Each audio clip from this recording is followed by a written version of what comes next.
O kamusta kabayan? Dito na naman tayo, nagbablog na naman tayo rito. Traffic doon. May construction. So yung ibang kababayan natin, no, gumastos ng milyon makapag-Canada lang, no.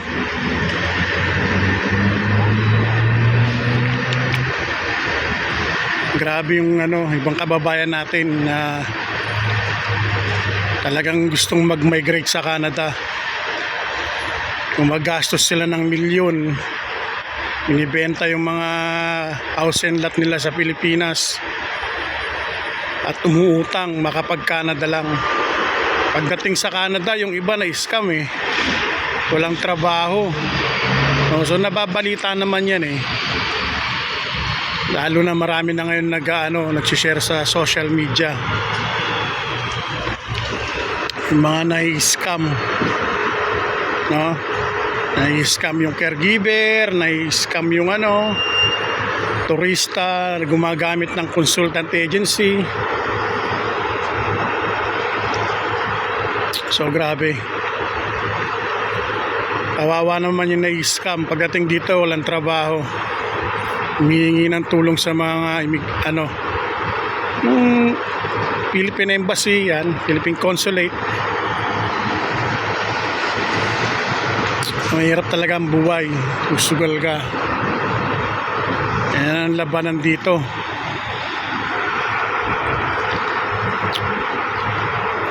So kung ako, hindi na ako magka-Canada kung ako may milyon.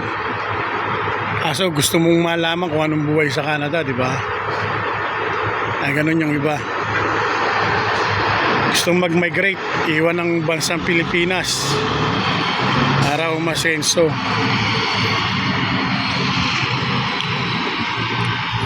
Yung iba nag-Amerika, nag-Europe, nagmamigrate. Pero pagdating mo talaga sa ibang bansa, iba talaga. Iba talaga ang sabi nga nila, it's more fun the Philippines. Nawawa rito yung mga nai-scam ang aming scammer ngayon sa social media.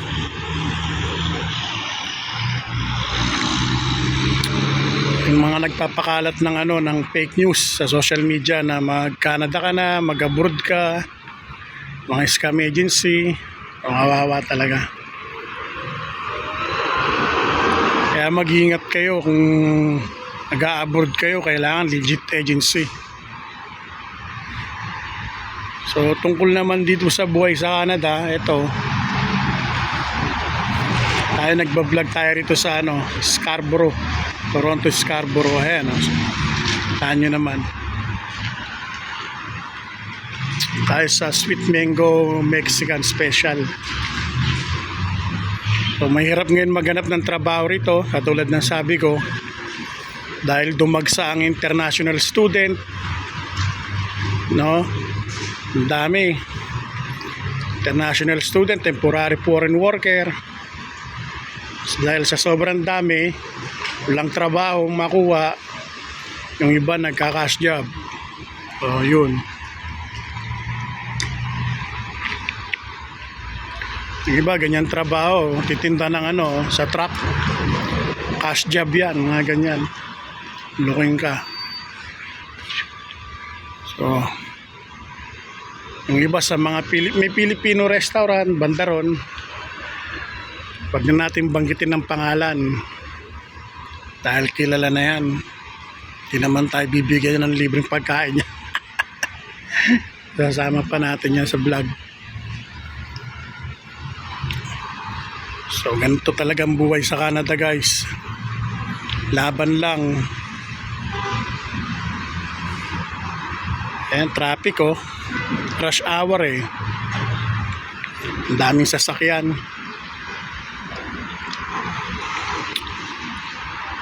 So may share ko lang sa inyo yan, daanan na yan, Lawrence Avenue East.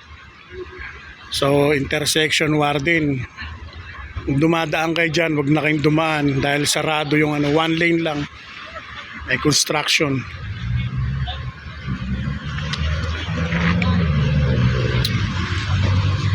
Yun. So So yung ibang temporary foreign worker, no, pinauuwi na pala. Pinauuwi na ng Pilipinas. Yung iba kasi nagsasara yung kumpanya, nalulugi, pinauuwi. So kawawa naman, gumastos ng ano. Yung iba gumastos sa agency, nakarating lang dito.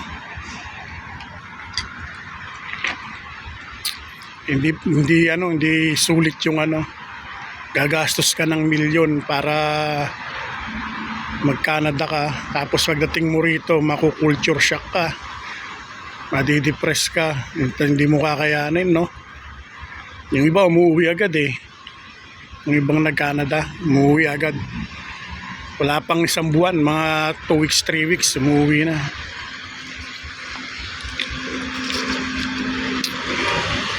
Yun, yung iba kasi nagsishare ng ano ang kanilang na-experience sa Canada, napapanood ko lang. Yung iba naman kilala ko, in-sponsoran yung anak niya, pamilya niya, pagdating dito ayaw sa Canada, no? Nalulungkot kaya umuwi ng Pilipinas. Lalo na pag winter, malungkot dito. Pag December, nako, Pasko, New Year, hindi maganda. Kain tulog lang. So ganyan ang buhay dito sa Canada, guys. So mahirap. Makakaranas ka rin ng sarap pag sweldo mo, magbabayad ka ng bills, kakain ka sa labas. Yun ang sarap, kakain ka lang sa mga restaurant.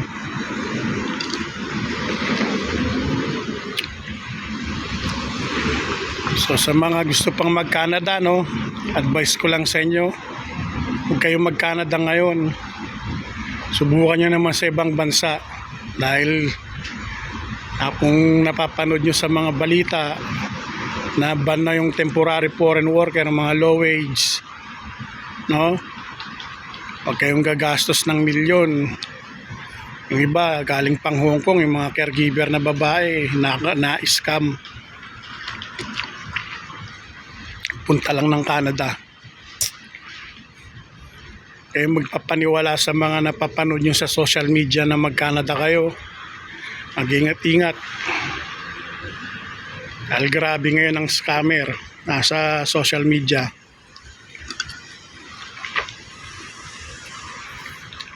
Nasa internet ang mga scammer, iba hacker pa.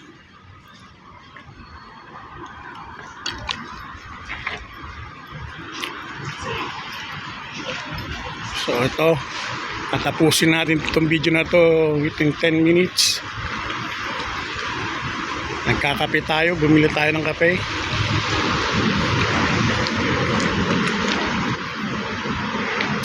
Yan ang bus stop, guys.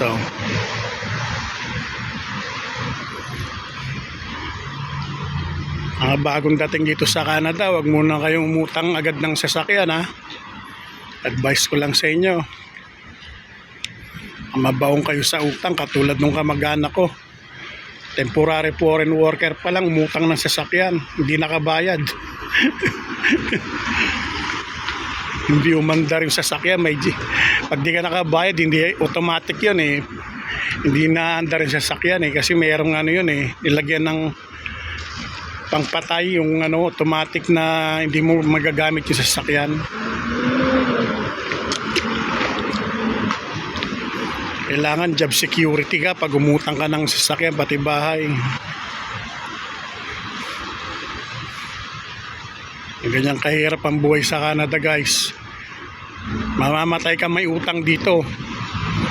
Kung uwa kang life insurance mo, may iwan yung sa pamilya mo, pambayad lang din ng mga bills.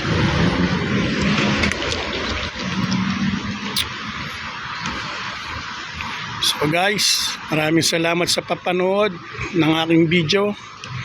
Support my video, Mickey Amigo Vlog, Mickey Amigo Facebook page, Mickey Amigo Instagram. Thank you for watching.